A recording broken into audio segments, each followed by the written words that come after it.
प्यारे विद्यार्थियों नमस्कार। स्वागत है आप सभी का आपके अपने YouTube चैनल आरपी स्टडी में। तो जो भी विद्यार्थी सीईटी एग्जाम 2024 की तैयारी कर रहे विद्यार्थियों, सीईटी एग्जाम 2024 की तैयारी करने वाले सभी साथियों के लिए ये क्लास बड़ी इंपॉर्टेंट है। क्लास को ध्यान से पूरा देखना है और लास्ट में कमेंट करना है कितने प्रश्न आपके सही होते हैं। अगर आप भी ट्यूशन सीईटी की तैयारी कर रहे हो, सीईटी 10+2 यहाँ पर आप सीईटी ग्रेजुएशन की तैयारी कर रहे हो, ये क्लास आपके लिए रामबाण। इस क्लास को मिस मत करना, क्लास को पूरा देखना और लास्ट में कमेंट कर देना कितने प्रश्न आपके सही होते हैं।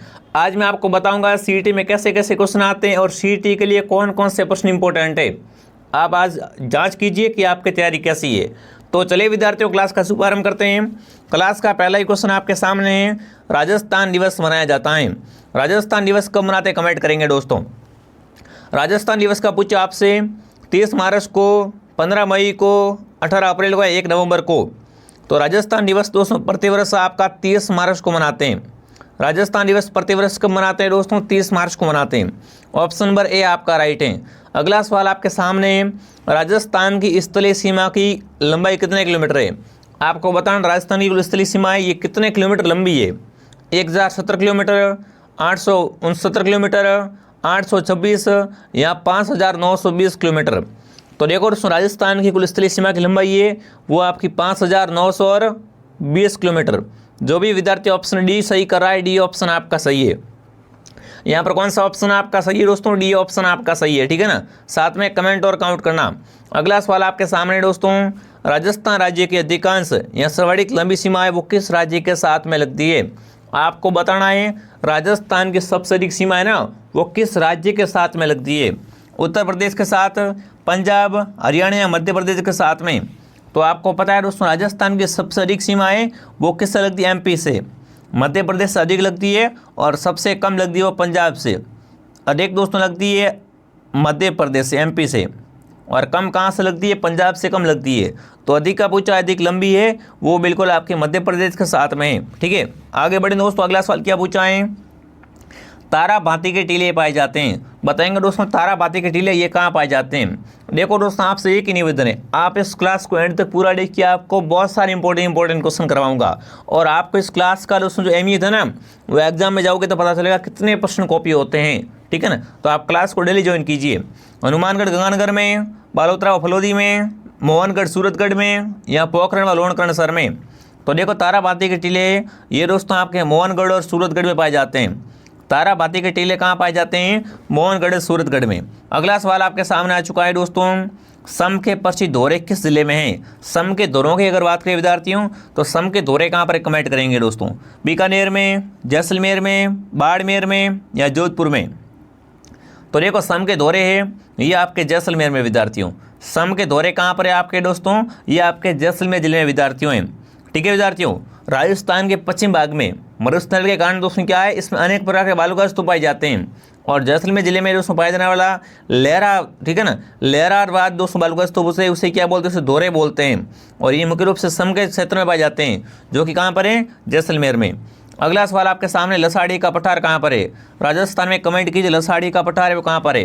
राजसमंद में, सिरोही में, बांसवाड़ा में या उदयपुर में। तो लसाड़ी का पठार की बात करें विद्यार्थी, उदयपुर में क्या है आपका? लसाड़ी का पठार है। अभी ये पठार आ गया सलूम्बर में। अभी ये पठार आपका कहाँ पर है? सलूम्बर में विद्यार्थियों हैं, ठीक है ना। उड़िया का पठार पूछे आपसे तो उड़िया का पठार आपका सिरोही में, जो कि क्या है दोस्तों? राजस्थान का सबसे ऊंचा पठार है, ठीक है। और लसाड़िया पठार सलूम्बर में, उदयपुर में। आगे बढ़े दोस्तों, अगला सवाल आपके सामने है, कुंभलगढ़ तथा गोकुंदा के बीच की उच्च भूमि कहलाती है। देखो कुंभलगढ़ और गोकुंदा के बीच में जो उच्च भूमि है ना उसे किस नाम से जानते हैं? गिरवा या दोस्तों उरिया के नाम से, ऊपरमाल या बोराट के नाम से।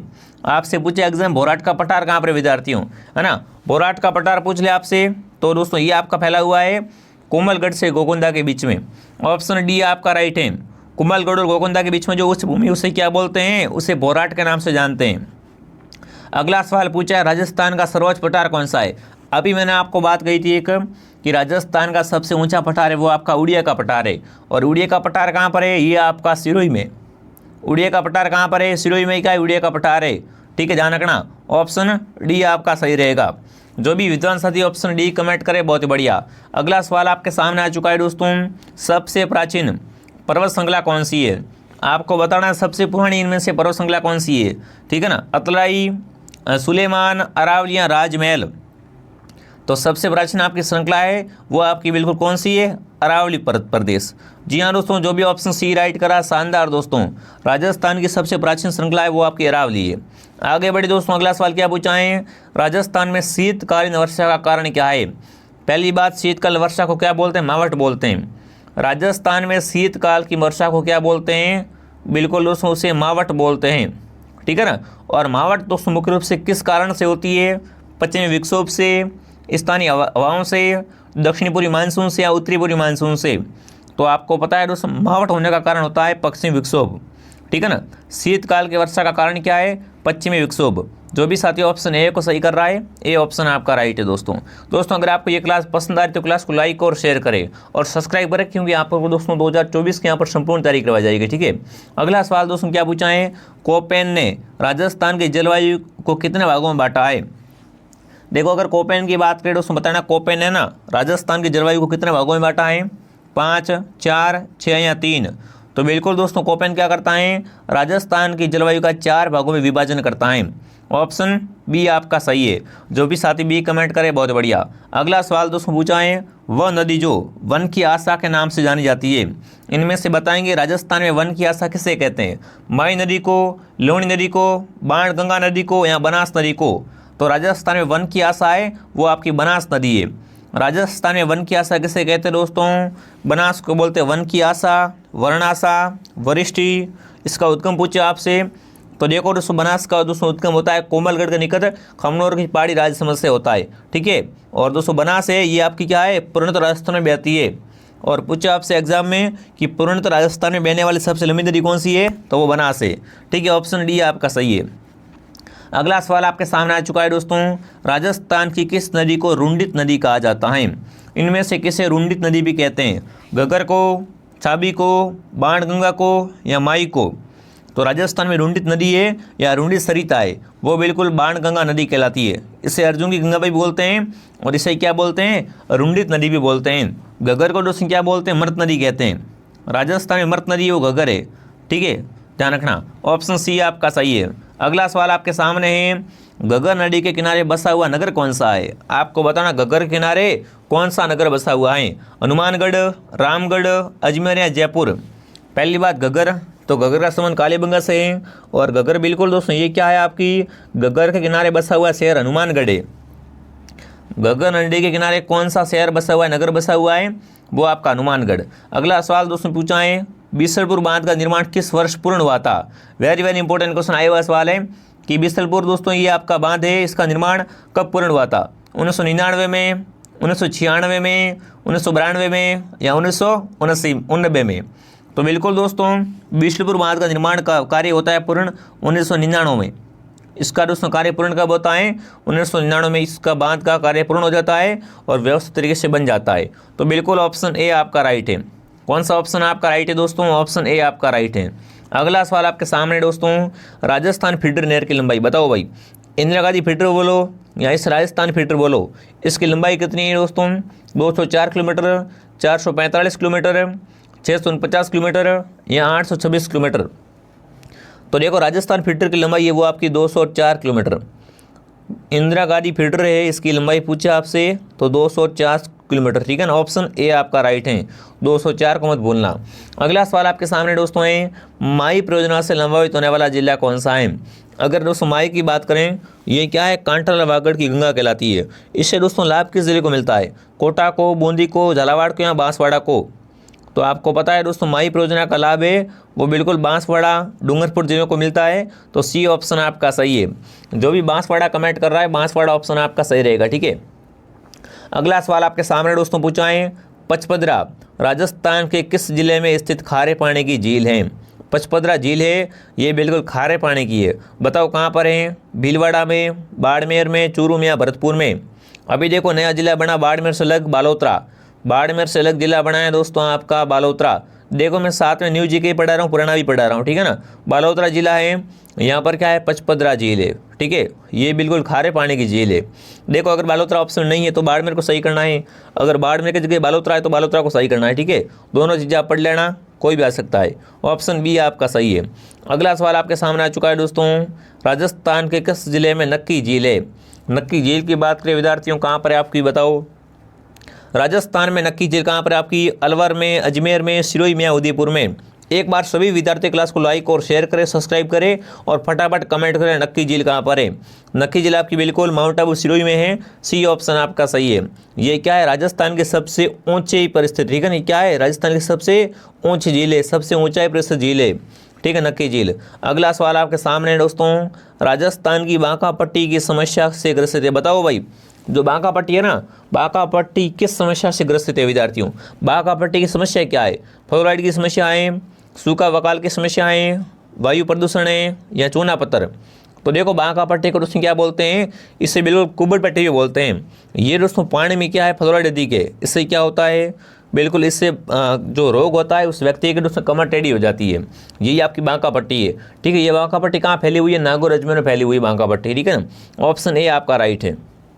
अगला सवाल आपके सामने आ चुका है दोस्तों, खसखस की मुख्य रूप से राजस्थान में कहाँ पाई जाती है? खसखस है, ये राजस्थान में मुख्य रूप से कहाँ पाई जाती है? दक्षिण पूर्वी राजस्थान में, पश्चिमी राजस्थान में, आबू पर्वत में या भरतपुर टोंक वन विभाग में? बताओ भाई। खस घास होकर एक सुगंधित घास होती है, इससे इत्र बनता है ना? बिल्कुल दोस्तों, तो ये घास बिल्कुल कहाँ पर? भरतपुर, टोंक, सवाई माधोपुर, गंगापुर सिटी, है ना, करौली में अधिक पाई जाती है। तो बिल्कुल ऑप्शन डी आपका सही है। जो भी ऑप्शन डी कमेंट कर रहा है राइट रहेगा। अगला सवाल दोस्तों आपके सामने है, निम्नलिखित वृक्षों में से कौन सा राजस्थान का कल वृक्ष है?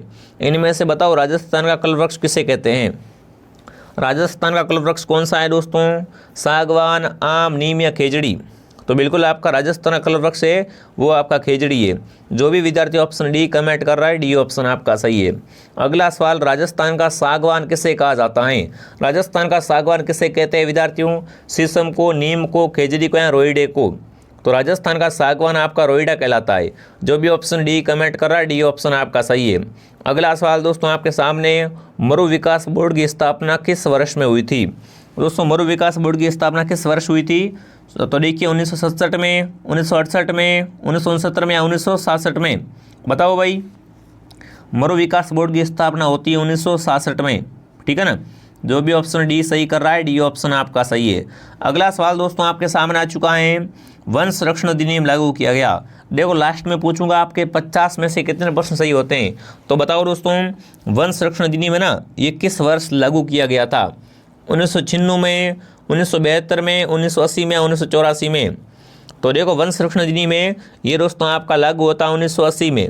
जो भी साथी ऑप्शन सी राइट कर रहे हैं, सी ऑप्शन आपका सही है। अगला सवाल दोस्तों क्या पूछा है, राजस्थान में खेर वन्य क्षेत्र है, मतलब राजस्थान में खेर के वन कहाँ पाए जाते हैं? बीकानेर बाड़मेर में, कोटा सवाई माधोपुर में, जालोर सिरोही में या अजमेर भीलवाड़ा में? तो देखो खेर के वन है मुख्य रूप से आपके कहाँ पर? कोटा सवाई माधोपुर में। जो भी ऑप्शन बी राइट कर रहे हैं शानदार। उदयपुर, बारा, कोटा, झालावाड़, अलवर, सवाई माधोपुर चित्रों में मिलते हैं, ठीक है, ध्यान रखना। आगे बढ़ते दोस्तों, अगला प्रश्न क्या पूछा है, राजस्थान में सबसे पुराना या सबसे प्रथम राष्ट्रीय उद्यान कौन सा है? जो सबसे पुराना होगा सबसे प्रथम होगा, है ना। तो राजस्थान का पहला राष्ट्रीय उद्यान कौन सा है दोस्तों? आपका केवलादेव, सरिस्का, रणथंभौर या आपका मुकुंदरा हिल्स? तो राजस्थान का सबसे प्राचीन पूछे आपसे या सबसे प्रथम पूछे, सर्वप्रथम पूछे तो वो आपका राष्ट्रीय उद्यान रणथंभौर। जी हाँ दोस्तों, जो भी ऑप्शन सी राइट कर रहा है, सी ऑप्शन आपका राइट है विद्यार्थियों। ये आपका सवाई माधोपुर में है और ये राजस्थान का प्रथम राष्ट्रीय उद्यान व प्रथम टाइगर प्रोजेक्ट है। इसकी स्थापना पूछे दोस्तों, तो इसकी दोस्तों स्थापना अभियान के रूप में हुई थी, वो हुई थी दोस्तों 1955 में, ठीक है ना। ये स्थापना अभियान के रूप में हुई थी, तो सी ऑप्शन आपका सही है। अगला सवाल, गोल्डावन कहाँ पाई जाती है? बताओ भाई, गोल्डावन कहाँ पाई जाती है? कमेंट करेंगे दोस्तों। केवलादेव में, राष्ट्रीय मृग उद्यान में, सज्जनगढ़ में या रणथंभौर में? तो गोल्डावन है ये आपकी राष्ट्रीय मृग उद्यान पाई जाती है, ठीक है ना। गोल्डावन कहाँ पाई जाती है? राष्ट्रीय मृग उद्यान में। तो बताओ मुझे दोस्तों, राष्ट्रीय मृग उद्यान कहाँ पर है? फटाफट कमेंट करेंगे दोस्तों। राष्ट्रीय मृग उद्यान है ये कहाँ पर स्थित है आपका? देखिए बाड़मेर जैसलमेर में, बाड़मेर जालौर में, जैसलमेर जोधपुर में या दोस्तों बीकानेर जैसलमेर में? एक बार सभी क्लास को लाइक और शेयर करें और क्लास को कंप्लीट ध्यान से पूरा जरूर देखिए विद्यार्थियों, क्योंकि सारे प्रश्न क्या है दोस्तों, बड़े इंपॉर्टेंट, बड़े मस्ट क्वेश्चन है विद्यार्थियों। अब देखिए यहाँ पर अब बात करें विद्यार्थियों, राष्ट्रीय मृग उद्यान कहाँ पर है? तो ये आपका है जैसलमेर बाड़मेर में। जो भी विद्यार्थी ऑप्शन ए कमेंट करें, शानदार दोस्तों। अगला सवाल आपके सामने है, निम्नलिखित में से किस एक के लिए सरिस्का प्रसिद्ध है? सरिस्का अभयारण्य की दोस्तों बात करें तो सरिस्का आपका अलवर में, सरिस्का अभयारण्य अलवर में, बताओ ये किसके लिए प्रसिद्ध है? काले तेंदुए के लिए, सफ़ेद बाघ के लिए, कोए के लिए, हरे कबूतर के लिए। तो सरिस्का है वो दोस्तों आपके हरे कबूतरों के लिए फेमस है। सरिस्का कहाँ पर है दोस्तों? अलवर में है, ठीक है ना। आगे बढ़े दोस्तों, अगला सवाल क्या पूछा आपसे? गजनेर अभयारण्य ये राजस्थान के कौन से जिले में है? बताओ दोस्तों, गजनेर वन्यजीव अभयारण्य ये राजस्थान के कौन से जिले में स्थित है? हनुमानगढ़ में, बीकानेर में, चूरू में या सीकर में? तो गजनेर अभयारण्य आपका बीकानेर में। बिल्कुल दोस्तों, गजनेर अभयारण्य कहाँ पर है आपका? बीकानेर से लगभग 32 किलोमीटर दूर है विद्यार्थियों आपका, ठीक है ना, ध्यान रखना। तो ये क्या है दोस्तों? भारत के चीता प्रजनन केंद्र में से एक है, ठीक है। तो ऑप्शन बी आपका सही है। अगला सवाल आपके सामने आ चुका है दोस्तों, राजस्थान में एकमात्र पक्षी चिकित्सालय कहाँ पर है? बताओ भाई, राजस्थान में एकमात्र आपका पक्षी चिकित्सालय कहाँ पर है? भरतपुर में, जयपुर में, जोधपुर में या सवाई माधोपुर में? फटाफट कमेंट में छाप देंगे विद्यार्थियों। तो राजस्थान का एकमात्र आपका पक्षी चिकित्सालय ये आपका जयपुर में। कहाँ पर है दोस्तों? जयपुर में। अगला सवाल आपके सामने आ चुका है दोस्तों, काष्ठ जीवाश्म पार्क है। बताओ भाई, काष्ठ जीवाश्म पार्क कहाँ पर है आपका? आकल जैसलमेर में, लाठी सीरीज, चांदन या दोस्तों आपका राम गाँव में? तो देखो, आकल काष्ठ जीवाश्म पार्क है ये आपका बिल्कुल कहाँ पर है? आकल जैसलमेर में। अगला सवाल दोस्तों आपके सामने है, सिरोज मृदा ये किस जिले में मिलती है? सिरोज मिट्टी है ना, ये कौन से जिले में मिलती है विद्यार्थियों? झालावाड़ में, बारा में, बाड़मेर में या जयपुर में? तो देखो, सिरोजियम मिट्टी है ये आपकी जयपुर में, ठीक है ना। सिरोजियम मिट्टी कहाँ पाई जाती है दोस्तों? जयपुर में पाई जाती है सिरोजियम मिट्टी। जो भी ऑप्शन डी कमेंट कर रहा है राइट है। अगला सवाल दोस्तों आपके सामने है, राजस्थान में किन जिलों में वर्टिसोस मिट्टी नहीं पाई जाती है? देखो, आप जल्दबाजी कर लेते हो, है पढ़ लेते हो। आपको बताना है कि वर्टिसोस मिट्टी कहाँ नहीं पाई जाती है। कोटा बूंदी में, बाराकोटा में, बीकानेर चूरू में या बांसवाड़ा झालावाड़ में? तो देखो, वर्टिसोस मिट्टी ये कहाँ नहीं पाई जाती है विद्यार्थियों? ये मिट्टी दोस्तों आपकी है ना, ये बीकानेर चूरू में नहीं पाई जाती है, ठीक है ना। बिल्कुल, वर्टिसोस मतलब काली मिट्टी, जो कि बीकानेर चूरू में नहीं पाई जाती है। अगला सवाल दोस्तों आपके सामने है, राजस्थान में मिट्टी अपरदन का सर्वाधिक क्षेत्र पाया जाता है। राजस्थानी मिट्टी से अपरदन है ना, ये सर्वाधिक कहाँ पर होता है? गंगानगर में, आड़ोती पठार में, डूंगरपुर में या सिरोही में? देखिए दोस्तों, राजस्थान में मिट्टी का अपरदन है ये सर्वाधिक मिलता है बिल्कुल हाड़ौती प्रदेश में। कहाँ पर? हाड़ौती पठार में। जो भी ऑप्शन बी कमेंट करा है राइट, शानदार दोस्तों। आपसे पूछे एग्जाम में दोस्तों, मिट्टी अपरदन को सर्वाधिक है ना प्रोत्साहित करने वाली नदी कौन सी है? तो वो आपकी चंबल है। चंबल का दोस्तों अफवाह क्षेत्र है वो आपका हाड़ौती क्षेत्र है, ठीक है ना। असल दोस्तों यहाँ पर क्या है, हाड़ौती पठार में सर्वाधिक मिट्टी का अपरदन होता है। अगला सवाल दोस्तों आपके सामने आ चुका है, राजस्थान में मूंगफली की प्रमुख मंडी कहाँ पर है?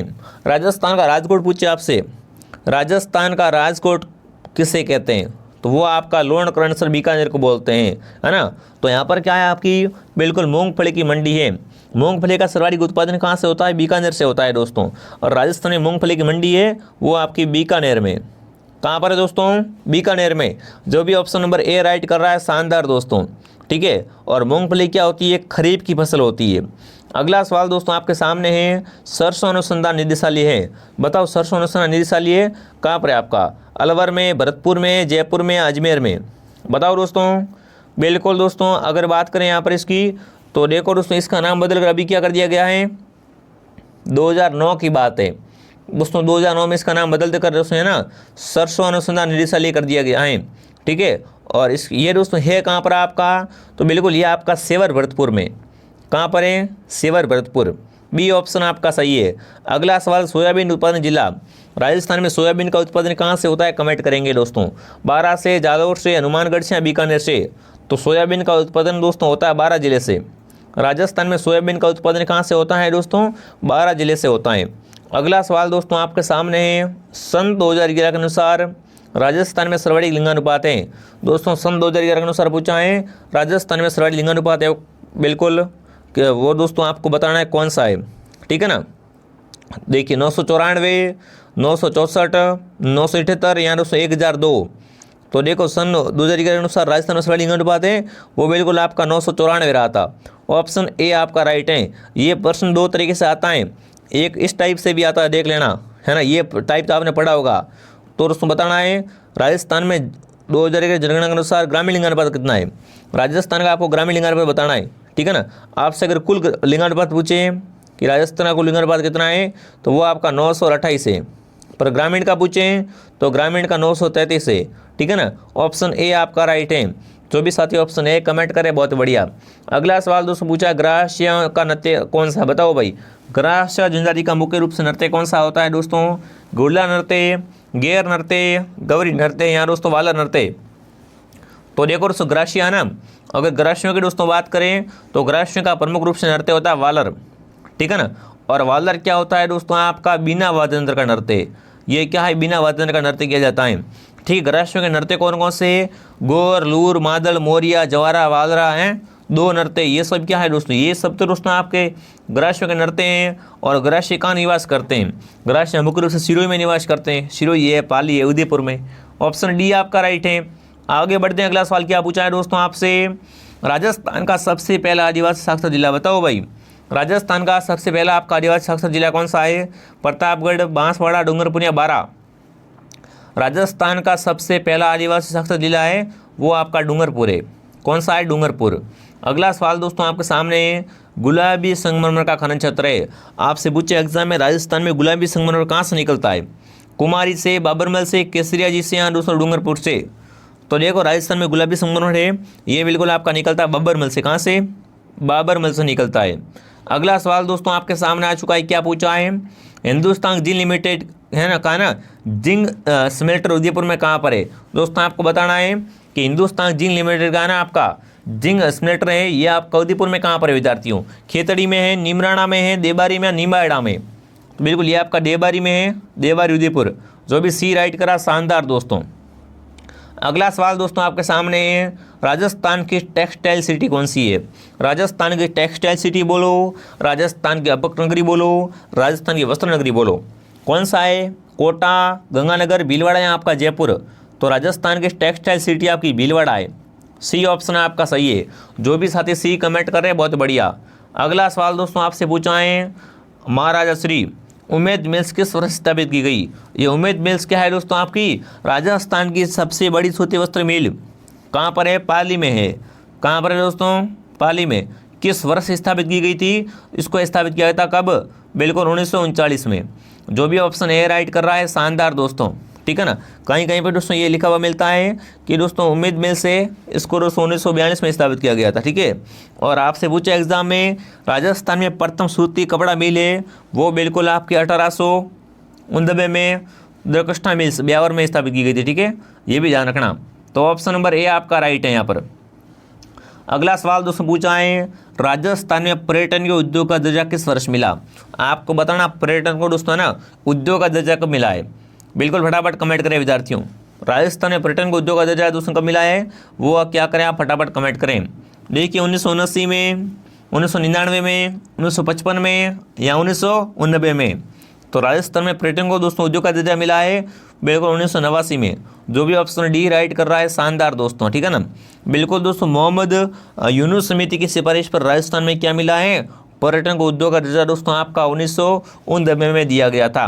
अगला सवाल दोस्तों आपके सामने क्या पूछा है? ये हो गया बिल्कुल। अगला सवाल पूछा है दोस्तों, राजस्थान पर्यटन नीति 2020 कब लागू की गई? ठीक है ना, फटाफट दोस्तों कमेंट कर। राजस्थान की जो पर्यटन नीति है 2020 इसको लागू कब किया गया था दोस्तों? 9 सितंबर, ठीक है, 2020 को। तो डी ऑप्शन आपका राइट है।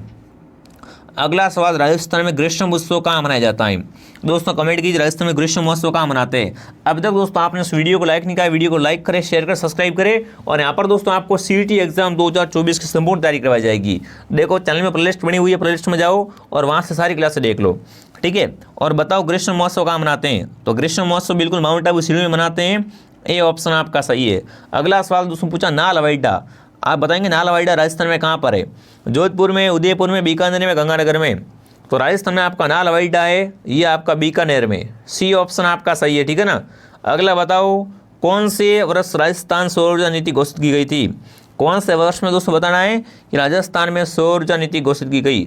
2019 में, 2017 में, 2015 में या 2018 में? फटाफट कमेंट करें, देखते हैं किसका कमेंट पहले आता सही आता है। बिल्कुल बहुत ही अच्छा क्वेश्चन है आपका, है ना, बहुत ही अच्छा, बहुत ही प्यारा इंपॉर्टेंट क्वेश्चन है। तो यहाँ पर आएगा 2019। जो भी ऑप्शन है राइट करा, शानदार। अगला सवाल दोस्तों पूछा है, निम्नलिखित में से राजस्थान में कौन सा जिला मृत त्रिकोण का भाग नहीं है? इनमें से बताना मृत त्रिकोण का भाग कौन सा जिला नहीं है? जोधपुर, जैसलमेर, है ना, बीकानेर और बाड़मेर? तो बाड़मेर दोस्तों क्या है आपका मरु त्रिकोण का भाग नहीं है। बिल्कुल मरु त्रिकोण में जिले आते हैं वो है जोधपुर, जैसलमेर और बीकानेर, बाड़मेर नहीं आता है। अगला सवाल, निम्नलिखित में से कौन सी भेड़ की नस्ल है? इनमें से बताओ भेड़ की नस्ल कौन सी है दोस्तों, फटाफट छापेंगे कमेंट में। इनमें से भेड़ की नस्ल कौन सी है? तो भेड़ है बिल्कुल आपकी पुंगल भेड़ होती है, ठीक है ना। ऑप्शन डी आपका राइट है। और ये इस क्लास का आखिरी क्वेश्चन पूछा है, चौकला नस्ल है। चौकला को क्या बोलते हैं? भारतीय मेरिनो बोलते हैं। इसे दोस्तों क्या बोलते हैं? भारतीय मेरिनो बोलते हैं। चौकला क्या है दोस्तों? एक भेड़ की नस्ल है। जो भी ऑप्शन डी राइट करा है, शानदार दोस्तों। तो ये आज की क्लास थी। अगर क्लास पसंद आई तो क्लास को दोस्तों लाइक करें, चैनल को सब्सक्राइब करें विद्यार्थियों, और क्लास को शेयर करें, ठीक है। जय हिंद, जय हिंद। मिलते हैं दोस्तों नेक्स्ट क्लास में। जय भारत, जय हिंद।